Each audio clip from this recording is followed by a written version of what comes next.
God is good all the time God is good। दोस्तों, सारे जगत में प्रभु यीशु मसीह के जन्मदिन का उत्सव मनाया जाएगा।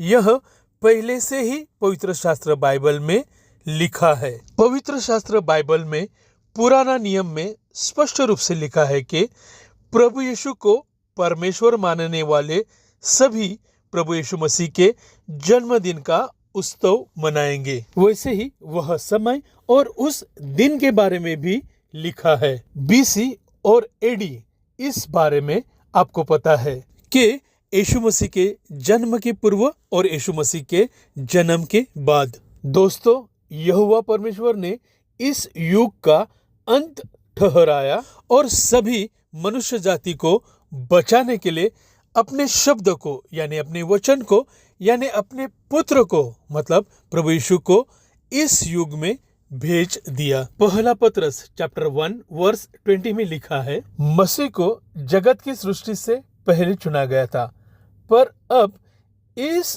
अंतिम युग में मतलब इस युग के अंत में तुम्हारे लिए प्रकट हुआ। वैसे ही गलातियों चैप्टर 4 वर्स 4 में लिखा है, परंतु जब समय पूरा हुआ मतलब इस युग का समय पूरा हुआ तो परमेश्वर ने अपने पुत्र को मतलब प्रभु यीशु को भेजा जो स्त्री से जन्मा। उत्पत्ति चैप्टर 3 वर्स 15 इस वचन में जिस स्त्री के बारे में लिखा है वह स्त्री माँ मरियम है और यहोवा का वचन देहधारी हुआ। यूहन्ना चैप्टर 1 वर्स 1 और 2 में लिखा है, आदि में वचन था। आदि में वचन किसका था? तो यहोवा परमेश्वर का। और ये वचन कौन है?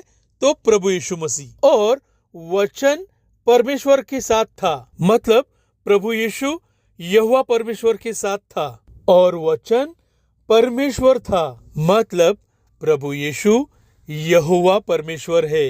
दोस्तों, प्रभु यीशु यहोवा परमेश्वर के अंतरात्मा से निकला हुआ यहोवा परमेश्वर का वचन है, इसलिए प्रभु यीशु ये वही यहोवा परमेश्वर है।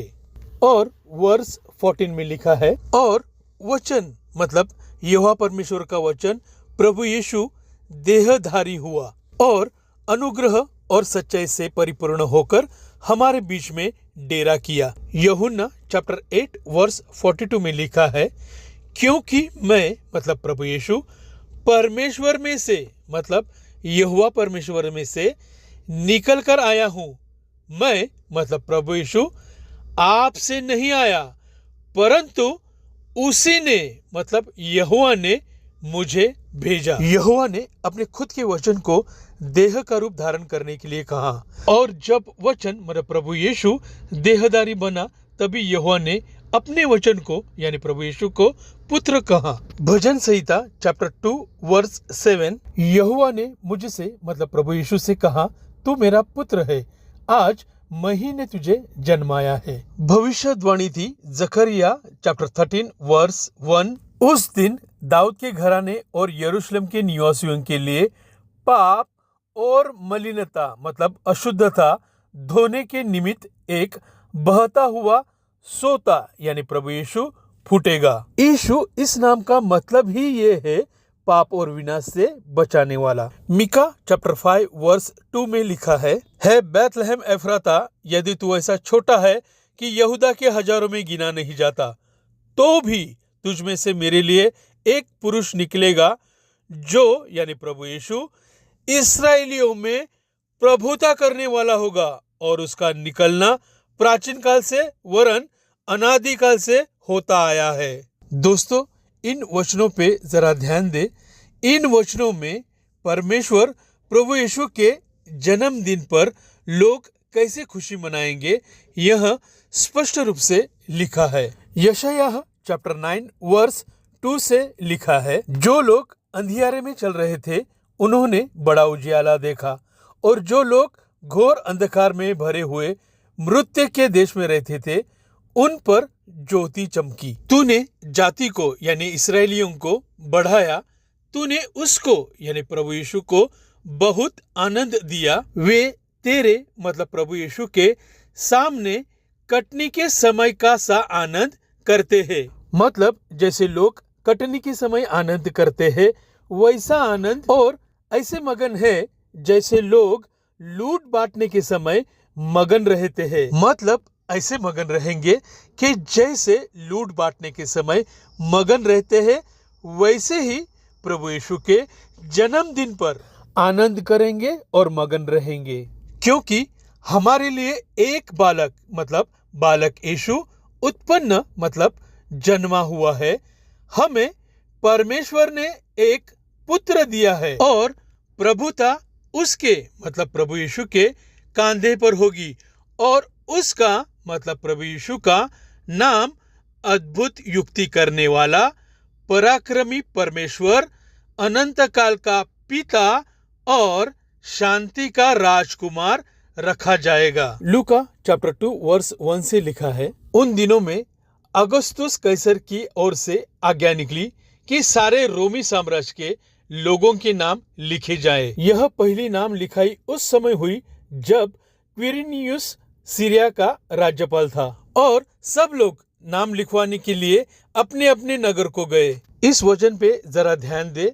यूसुफ भी इसलिए कि वह दाऊद के घराने और वंश का था। गलील के नासरत नगर से यहूदिया में दाऊद के नगर बैतलहम को गया कि अपनी मंगेतर मरियम के साथ जो गर्भवती थी नाम लिखवाए। दोस्तों, बाइबल में प्रभु यीशु के बारे में जो बातें पहले से ही लिखी गई है वह सब बातें पूरी हो, इसलिए यह सब हुआ। इन वचनों पे जरा ध्यान दे।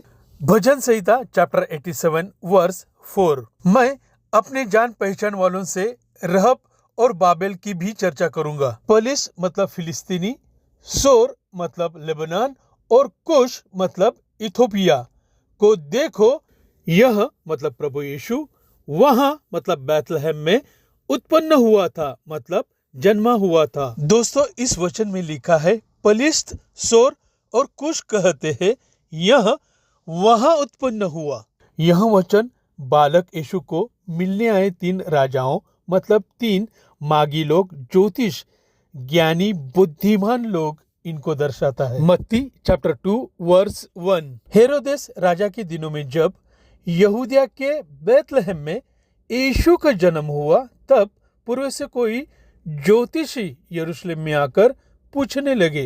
दोस्तों, इसका मतलब बालक यीशु को जो 3 ज्योतिषी मतलब बुद्धिमान ज्ञानी लोग मिलने आए थे वह 3 फलस्तीनी, लेबनान और इथोपिया इन देश से आए थे। वे 3 ज्योतिषी कहते हैं यह मतलब प्रभु यीशु वहां मतलब बैतलहम में जन्मा हुआ था। इसका मतलब ये हुआ ज्योतिषी ज्ञानी लोगों के द्वारा वह समय, वह दिन, वह तारीख बालक यीशु के जन्म के बाद लिखी गई थी। इन वचनों पे जरा ध्यान दीजिए। भजन संहिता चैप्टर 87 वर्स 5 और 6। और सियोन के विषय में यह कहा जाएगा, इनमें से प्रत्येक का जन्म उसमें हुआ था और परम प्रधान मतलब यहोवा परमेश्वर आप ही उसको मतलब मां मरियम को स्थिर रखे।